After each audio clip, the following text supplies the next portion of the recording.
तकरीबन पिछले 10-12 दिन से हम लोगों के घर मुसलसल मेहमान आते जा रहे हैं। अल्लाह ताला की रहमत हम लोगों पर नाजिल होती जा रही है और इसके लिए हम लोगों को हर रोज़ कोई नित नई डिश को अप्लाई करना होता है और हम लोगों की पूरी कोशिश होती है कि हम जो भी खाना बनाएं वो बहुत अच्छे तरीके से बनाएं, उसके अंदर अपना प्यार, मोहब्बत और खलूस हर चीज़ को शामिल करके बनाएं। और ऐसा करने की वजह से हम लोगों की जो डिशेस होती हैं वो बहुत ही ज़्यादा स्पाइसी और मज़े की बनती हैं और इतनी मज़े की बनती है कि मेहमान भी तारीफ़ किए बगैर नहीं रहता। अस्सलामुअलैकुम, welcome to my another vlog. तो जी आप सब लोग कैसे हैं? उम्मीद करती हूँ कि ईमान और सेहत की बेहतरीन हालत में होंगे। जी ये मेरी अम्मी बना रही हैं खीर। खीर का जो फर्स्ट वाला पार्ट था ना वो मुझसे स्किप हो गया था क्योंकि मेहमान आने वाले थे और इसकी वजह से हम लोग सुबह जल्दी जल्दी उठे थे, नाश्ता वगैरह बनाया था, घर की सफाई की थी और बर्तन अभी वॉश करने वाले थे। बर्तनों को वॉश करने से पहले मुझे कुछ इंग्रेडिएंट्स थे उनको कट करना था। मैं बाहर बैठकर उनको काट रही थी तो मेरी अम्मी ने जल्दी से खीर की जो रेसिपी थी ना उसको ट्राई करना शुरू कर दिया था, इसलिए मैं आप लोगों को खीर की मुकम्मल रेसिपी नहीं दिखा सकी। But I promise to you, ये जो खीर थी ये काफ़ी ज़्यादा लजीज थी। अम्मी मेरी ने इसके अंदर जो लजीजा खीर थी उसको ऐड अप करने के साथ साथ चावलों को थोड़ा सा ग्राइंडर करके उनको ऐड किया था। इसके साथ जो चीनी होती है वो मेरी अम्मी अलग से उसको पैन में मेल्ट करके ना फिर इस खीर के अंदर ऐड करती हैं और इसके साथ साथ अम्मी ने इसके अंदर बर्फ़ी को भी ऐड किया था जिसकी वजह से इसका टेस्ट और दोबाला हो गया था। तो जी मैं तैयार करने वाली थी आज पहली दफ़ा वेजिटेबल बिरयानी। मुझे बड़ा ना क्रेज़ चढ़ा हुआ था कि यार मैंने ना आज वेजिटेबल बिरयानी बनानी है और आप ही भी घर पर आई हुई है तो चलो यार मैं इस चीज़ को ट्राई करती हूँ। और ट्राई करने के साथ साथ मेरी ये भी पूरी कोशिश थी कि हर चीज़ को ना मैं खुद बनाऊँ। अम्मी मेरी की तबीयत अभी तक ठीक नहीं हुई, आप सबसे गुजारिश है कि उनके लिए ढेर सारी दुआ करें ताकि वो जल्द से जल्द ठीक हो जाएँ। वो ठीक नहीं थे फिर भी मेरे साथ किचन में काम कर रही थी। ये जो खीर है ना ये मैं मांगने के लिए अपनी प्लेट कप से आगे करके खड़ी थी बट मेरी अम्मी ने मेरी तरफ ध्यान ही नहीं दिया तो मैंने कहा पीछे हटो, मैं आप ही पा लेती हूँ। तो फिर मैंने ना इस खीर को चेक किया था और लिटरली गाइस ये बहुत ज़्यादा टेस्टी थी, बहुत ज़्यादा मज़े की थी। इसका जो टेस्ट था ना वो नॉर्मली जो हम लोग खीर खाते या बनाते हैं ना उसकी बनिस्बत काफ़ी ज़्यादा डिफरेंट था। तो जी मेरे चावलों को तड़का लगाने के लिए या फिर जो मेरी सब्ज़ी थी उसको बनाने के लिए मैंने प्याज को ब्राउन कर लिया था और मैंने इसके अंदर कौन कौन सी चीज़ ऐड की थी, मैंने किए थे आलू, मटर, गाजर और इसके साथ मैंने क्या डाला था, आई थिंक बस यही इंग्रेडिएंट्स थे। हाँ शिमला मिर्च थी। मैंने ये 4 सब्ज़ियाँ अपनी वेजिटेबल बिरयानी को बनाने के लिए प्रेफर की थी क्योंकि आजकल जो सीज़न चल रहा है ना उसमें यही सब्ज़ियाँ ज़्यादा इन हैं तो मैंने इन्हीं को मद्देनज़र रखते हुए वेजिटेबल बिरयानी को बनाने का सोचा था और ये काफ़ी ज़्यादा मज़े की बन गई थी। जो चावल थे ना वो इस दफ़ा बहुत ज़्यादा अच्छे आए थे। जो हमारे पहले चावल थे ना वो बिल्कुल ही ख़त्म हो चुके हैं, इसकी वजह से हम लोगों ने जो चावल बनाने होते हैं ना फिर उसको शॉप से मंगवाना पड़ता है। तो 2-3 दफ़ा जो हम लोगों ने पहले चावल बनाए थे वो आई थिंक नए चावल थे, इस वजह से वो ना तो फूले थे और ना ही उनके अंदर कोई अच्छा सा टेस्ट आ रहा था। बट ये जो चावल थे आई थिंक ये पुराने थे और ये काफ़ी ज़्यादा फूल गए थे और फूलने की वजह से ना जो पतीला था वो माशाल्लाह माशाल्लाह भर गया था। यहाँ फिर कह सकते हैं कि अल्लाह ताला की ये बरकत थी जो उसने इस हलाल रिस्क में डाली थी कि वो खाना तमाम लोगों के खाने के बाद भी अच्छी खासी तादाद में बच गया था। तो जी आप सब लोग देख सकते हैं कि मैं सब्ज़ियां ऐड कर चुकी हूँ और इनको अब मैं अच्छे से भून रही हूँ। जब हम लोग वेजिटेबल बिरयानी बनाते हैं ना तो आप लोगों ने इस चीज़ को भी मद्देनज़र रखना है कि इनको बहुत ज़्यादा आप लोगों ने सॉफ्ट नहीं कर देना क्योंकि जब हम लोगों ने इनको चावल में ऐड अप करने के बाद इसको दम लगाना होता है ना तो अगर सब्ज़ियाँ ऑलरेडी बहुत ज़्यादा सॉफ्ट हो चुकी हों तो दम लगाने के बाद वो फिर ऐसे उनके अंदर ना मेल्ट होनी शुरू हो जाती हैं। तो ऐसे जो आपका पुलाव होता है ना, पुलाव कह सकते हैं उसको या फिर बिरयानी भी कह सकते हैं, तो उसकी जो लुक है ना वो अच्छी नहीं आती। तो हमने इसकी लुक को अच्छा बनाने के लिए, इसके टेस्ट को अच्छा बनाने के लिए सब्जियों को थोड़ा सा कच्चा कच्चा सा रखना है, बिल्कुल लाइट सा, ताकि वो दम लगने के बाद मुकम्मल तौर पर सॉफ्ट हो जाए। तो जी दूसरे स्टोव पर मेरी अम्मी ने चढ़ा लिया था अपना कौरमा। उसके अंदर हम लोगों ने क्या क्या इंग्रेडिएंट्स डाले थे वो मैं आपको बताऊंगी।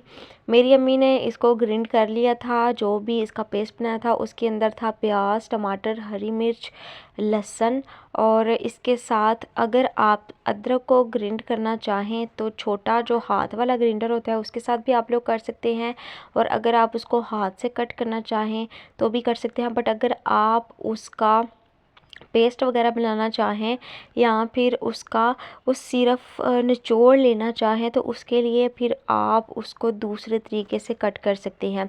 तो अम्मी इसके अंदर ऐड कर चुकी हैं अब चिकन, और ये जो थोड़ा हमारा टमाटर और मिर्च का पेस्ट था ना, हरी मिर्च का, अब उसको हम लोगों ने ऐड अप किया है। अगर आप लोग चाहें तो इन तमाम इंग्रेडिएंट्स को एक साथ ही ग्राइंड कर सकते हैं, बट अगर आप चाहें तो आप इनको अलग अलग ही कर सकते हैं। बट अगर आपको कोई एमरजेंसी में आप लोगों को खाना बनाना पड़ गया है तो उसके लिए तो मैं आप लोगों को यही रेकमेंड करूँगी कि इन तमाम इंग्रेडिएंट्स को एक साथ मिलाकर ही ना इसका पेस्ट बना लिया करें। दूसरी तरफ मैं अपनी जो वेजिटेबल बिरयानी थी उसके जो भी सामान था ना उसको अच्छे से मिक्सअप कर रही थी कि ये अच्छा सा बन जाए, क्योंकि फ़र्स्ट टाइम मैं इस चीज़ को ट्राई कर रही थी तो मेरी मुकम्मल तौर पर कोशिश थी कि यार ये अच्छा बने, ताकि मेरा जो क्रेज़ है ना कुकिंग को लेकर वो अच्छी तरह से निकल कर बाहर आए। इसके साथ ही मैंने उसके अंदर ऐड किया था चिली सॉस, जो कि बिल्कुल ख़त्म हो गया था। सोया सॉस मैंने ऐड किया था, और इसके साथ मैंने सिरके को थोड़ा सा ऐड किया था। उसको ऐड करने के साथ साथ मैंने इसके अंदर थोड़ा सा बिरयानी मसाला डाला था, और बिरयानी मसाला ऐड करने के साथ मैंने इसके अंदर काली मिर्च पिसी हुई डाली थी। जो फर्स्ट पर मैंने इसको तड़का लगाने के लिए डाला था वो सिर्फ नमक था, और इसके साथ ही गरम मसाला जो कि पिसा हुआ नहीं था। आपकी अपनी मर्ज़ी, आप कुछ भी इसके अंदर ऐड करना चाहें तो आप लोग कर सकते हैं। देखिए जी, लाइट हो चुकी थी ऑफ़, लेकिन फिर भी हम लोगों ने बड़ी मेहनत के साथ अपने कौरमे को बनाने की कोशिश की और ये काफ़ी ज़्यादा मज़े का बना था। दूसरी तरफ मेरे बर्तन जो धोने वाले पड़े थे, मैं सिंक में खड़ी होकर ना जो से कि सिंक के आगे खड़ी होकर मैं उनको वॉश कर रही थी। मेरी पूरी कोशिश थी कि यार किचन के अंदर ना मैस क्रिएट ना हो, जो भी हम लोग बर्तन इस्तेमाल कर रहे हैं ना उनको साथ साथ वॉश करते जाएं, ताकि बाद में मुझे आसानी हो। ये ना हो कि मेरे लिए बाद में पूरा किचन भरा हुआ हो बर्तनों के धोने वाला। तो हम लोग तकरीबन 12:30 बजे सुबह शुरू हुए थे, और हम लोगों को तकरीबन 7:30 बजे रात को छुट्टी मिली थी किचन के तमाम कामों से फ्री होकर और गेस्ट वगैरह को अलविदा करके। मेरी आपी ने वापस जाना था, तो इसलिए हम लोगों ने सोचा कि हम यही सारी डिशेस ट्राई करती हैं। और हम लोगों ने क्या क्या बनाया था वो मैं आप लोगों को बता देती हूँ जी। हम लोगों ने बनाई थी वेजिटेबल बिरयानी, कौरमा बनाया था। इसके साथ हम लोगों ने एक मज़ेदार सी और डिश बनाई थी जो कि वीडियो के लास्ट पर मैं आप लोगों को दिखाऊंगी। एक ड्रिंक भी बनाई थी। इसके साथ हम लोगों ने ना नान मंगाए थे, जो तिली वाले आई थिंक होते हैं वो वाले हम लोगों ने मंगवाए थे। तो ये सारा जो मेन्यू था ना वो काफ़ी ज़्यादा मज़ेदार बन गया था। हम लोगों की कोशिश यही थी कि हम लोग ना डेली एक ही मेन्यू को रिपीट ना करें, बल्कि कुछ नई नई चीज़ें अप्लाई करते जाएं, ताकि हम लोगों की जो कुकिंग स्किल्स है ना, मेरी तो चलो अभी नई वाली कुकिंग स्किल्स हैं, बट मेरी अम्मी तो यूज़ हो चुकी हैं, तो माशाल्लाह से उनके हाथ का टेस्ट काफ़ी ज़्यादा बढ़ता चला जा रहा है। तो मेरी भी पूरी कोशिश है कि मैं उनसे ज़्यादा खाने का जो टेस्ट है ना वो पैदा कर सकूं। तो जी मैं चावल ऐड कर चुकी थी, उनको बॉईल करना था मुझे, और इसके साथ ही मेरे पारे वाले बच्चे आए थे, उनका भी मैं लेसन सुन रही थी। अकेडमी वाले बच्चों को मैंने छुट्टी दे दी थी, इसलिए थोड़ा सा मेरा ना सांस निकल गया था। आप लोग अभी देख सकते हैं कि सिंक मुकम्मल तौर पर ख़ाली है, क्योंकि मैंने सारे बर्तनों को वॉश कर लिया था। लाइट ऑफ थी, मैंने थोड़ा सा पानी गर्म करके रखा था। जब आप लोग बर्तन धोने के लिए गर्म पानी का इस्तेमाल करते हो ना, तो सीरियसली आप लोगों के बर्तन मिनटों में वॉश होना शुरू हो जाते हैं।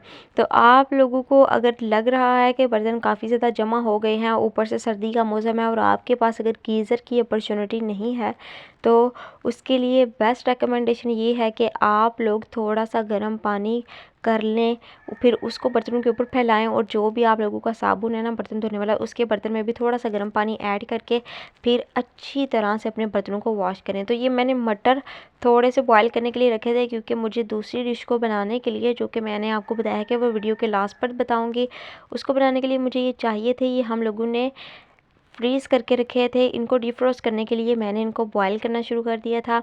इसके साथ ही मेरे जो कल वाले शाही चने के थोड़े से चने बचे हुए थे, मैंने उनको भी आज यूज़ करना था। क्योंकि मैं कुछ चीज़ें ना थोड़ी थोड़ी सी बचा कर रख लेती हूँ और फिर मैं कहती हूँ कि इनको ना मैं बाद में किसी नई डिश में अप्लाई कर लूँगी। तो ये जी फाइनली मैं तय लगा रही हूँ अपनी वेजिटेबल बिरयानी की। लिटरली गाइस मुझे बिल्कुल भी समझ नहीं थी आ रही कि मैं इसको कैसे करूँ। कभी मैं कहीं पर अपना मोबाइल सेट कर रही थी और कभी कहीं पर रख रही थी, क्योंकि मैं अकेली लगी हुई थी। लेकिन मुझे ना क्रेज़ था इस चीज़ का कि ये मैंने खुद ही बनानी है। तो मैंने बड़ी कोशिश करके, बड़ी मेहनत करके इसको अप्लाई करने की मुकम्मल कोशिश की थी कि ये अच्छे तरीके से बने। और दूसरा ये था कि आप लोग कह रहे होंगे कि इसका पतीला अभी तक ऐसे का ऐसे ही है, तो मैं कुछ नहीं कर सकती इस मामले में। मैंने बड़ी कोशिश की है इसको साफ़ करने की, बट मेरे भाई इसको साफ़ नहीं रहने देते। तो अभी तो ये ऐसे ही चलता रहेगा, बट इंशाल्लाह ताला जब हम लोग कोई मज़ेदार सा टॉनिक बनाएंगे ना बर्तनों को साफ़ करने वाला, तो इंशाल्लाह ताला तब ये बिल्कुल साफ़ सुथरे हो जाएंगे। तो जी फाइनली मेरी जो बिरयानी है उसकी तय लग चुकी है। अब हम इसको लगाएंगे दम। ये देखें जी कितनी मज़े की ना ये अपनी लुक दे रही है।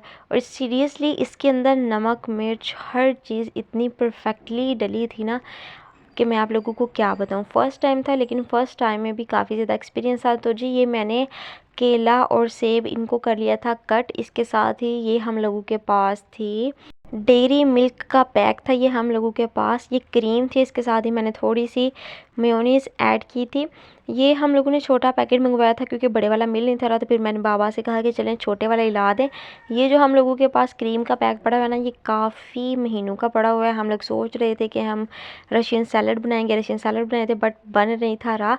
तो वो फ्रीज़ हो गई थी, कभी वो डी फ्रोज़ हो रही थी, कभी फ्रीज़ हो रही थी। इसकी वजह से ना उसके अंदर थोड़ा सा ऐसे पानी बन गया था। फिर मैंने उसको अच्छी तरह से हिला कर इसके अंदर ऐड किया था मायोनीज़ के अंदर। फिर इसके अंदर थोड़ी सी शुगर ऐड की थी। अब मैं उसको अच्छी तरह से बीट कर रही हूँ कि जो शुगर है, मायोनीज़ और जो क्रीम है ना, वो एक दूसरे के साथ अच्छी तरह से ना यकजा हो जाए, उनका अच्छे तरीके से पेस्ट बन जाए। तो ये अब मैंने इनके अंदर ऐड कर दिया है बनाना और एप्पल, जो कि मैंने कट किया था इनको छोटे छोटे पीसेस में। ये मैंने थोड़ी सी मैक्रोनी बॉयल की थी। ये आप पर डिपेंड करता है, अगर आप इसको ऐड अप करना चाह रहे हैं तो ठीक है, अदरवाइज़ अगर आपको नहीं पसंद तो आप ना ऐड करें। ये मैंने इसके अंदर सफ़ेद चने जो कि कल के बचे हुए थे उनको ऐड अप किया है। इसके साथ साथ अब मैं इनके अंदर ऐड करने वाली हूँ फ्रीज़ हुए मटर, जिनको मैं बॉईल करके रख चुकी हूँ। वो काफ़ी ज़्यादा सॉफ्ट हो गए थे। पहले तो मैंने बिल्कुल ही थोड़े से डाले कि ये ना हो ये अंदर ऐसे ना मेल्ट होते जाएं और जो क्रीम है ना वो सारी ऐसे ग्रीन ग्रीन होती जाए। इसके साथ ही मैंने इसके अंदर थोड़े से ड्राई फ्रूट ऐड किए थे। ये भी आप लोगों की अपनी चॉइस है, अगर आप लोगों के पास अवेलेबल हैं या फिर आप लोग ऐड अप करना चाहते हो तो कर लो, अगर नहीं है तो कोई बात नहीं। मैंने इसके अंदर आलमंड और वॉलनट का यूज़ किया था। इनको मैंने थोड़ा सा ना आप कह सकते हैं कि ग्राइंड कर लिया था और इसके बाद मैंने इनको इनके अंदर ऐड कर दिया था। अब मैं इसको अच्छे से एक दूसरे के अंदर यकजा करने की कोशिश कर रही हूँ। और फिर मैंने सोचा कि जो मेरे मटर और चने हैं ना, जो मैंने बचा कर थोड़े से रख लिए, मुझे लग रहा था कि शायद वो ज़्यादा तादाद में हो जाएंगे इसके अंदर। तो उनकी क्वांटिटी को मैंने मद्देनज़र रखते हुए ना फिर सारे के सारे इसके अंदर ऐड अप कर दिए थे। बट मैंने वो वाले मटर स्किप कर दिए थे जो कि काफ़ी ज़्यादा ऐसे ना पिलपिले से हो गए थे। तो जी अब बारी आती है मेरी ड्रिंक की। उसके लिए मैं छील रही हूँ गाजरें और साथ में मैंने ऑरेंजेस रखे थे। आप कह रहे होंगे कभी ऑरेंज कह रही है, कभी गाजर कह रही है। हाँ जी, तो हम लोग कह सकते हैं कि मैंने कैरेट और बनाना नहीं, कैरेट और ऑरेंज का जूस बनाया था। ये ड्रिंक काफ़ी ज़्यादा मज़े की थी। हालांकि मैंने तो इसको टेस्ट भी नहीं किया, बट जो हमारे गेस्ट थे उनको ये चीज़ पसंद है, तो हम लोगों ने फिर उनकी जो पसंद है उसको मद्देनज़र रखते हुए उनकी पसंद की ड्रिंक बनाई थी। इसके लिए आप लोगों के पास ये वाली जो ग्राइंडर है ना, जिसके अंदर हम लोग इसका जूस इस तरह से बना सकते हैं। आई मीन टू से कि इसका जो बूरा सा है ना वो एक साइड पर होता जाए। ये हम लोगों की जो मशीन है ना, ये 5-6 साल हो गया हम लोगों के पास है। इतना ज़्यादा हम लोग इसके अंदर जूस वगैरह तो नहीं बनाते। ये जो मैं स्पून से इसके अंदर फ्रूट को भेजने की कोशिश कर रही हूँ ना, ये आई डोंट नो कहाँ पर चला गया है। मेरे ख्याल में बर्तनों के अंदर ही होगा। इसको मैं ढूंढ के रख लेती हूँ क्योंकि अब इन डेज़ में हम लोगों को काफ़ी ज़्यादा जूस और शेक बनाने की ज़रूरत पड़ी है। तो उसको मद्देनज़र रखते हुए ना मैं इसको भी ढूंढ लूँगी। ये मशीन जो होती है ना, अगर आप लोग कोई अपना बिज़नेस भी स्टार्ट करना चाह रहे हो जूस वगैरह का, ड्रिंक वगैरह का, तो उसके लिए ये वाली जो आप लोगों की जूसर है ये बेस्ट है। तो जी हम लोगों का जूस तैयार है। और ये आप लोग मेरे किचन की हालत भी देख सकते हैं। फाइनली हम लोगों की ड्रिंक जा रही है गिलास के अंदर, क्योंकि हम लोगों के गेस्ट आ चुके थे। ये है हमारा कोरमा, उसके साथ ही हम लोगों ने थोड़ा सा कोकम्बर और थोड़ा सा हम लोगों ने बनाया था रायता, और चावल तो बहुत ही देसी और क्रेज़ी लुक दे रहे थे। आई मीन टू से कि इनका टेस्ट काफ़ी ज़्यादा डिलीशियस था। तो ये हम लोगों का था मुकम्मल मेन्यू। तो जी मेरी आज की वीडियो बस यही थी। इस वाले व्लॉग के अंदर भी हम लोगों ने ऑलमोस्ट अपनी कुकिंग को ही शेयर किया है, और हम लोगों ने क्या क्या चीज़ें बनाई थी उनकी तमाम रेसिपीज़ आप लोगों के साथ शेयर की हैं। उम्मीद करूँगी कि हमेशा की तरह आप लोगों को हमारा ये वाला व्लॉग भी बहुत ज़्यादा पसंद आया होगा, और आप लोग मेरी वेजिटेबल बिरयानी की तारीफ़ किए बगैर भी नहीं रह सकेंगे।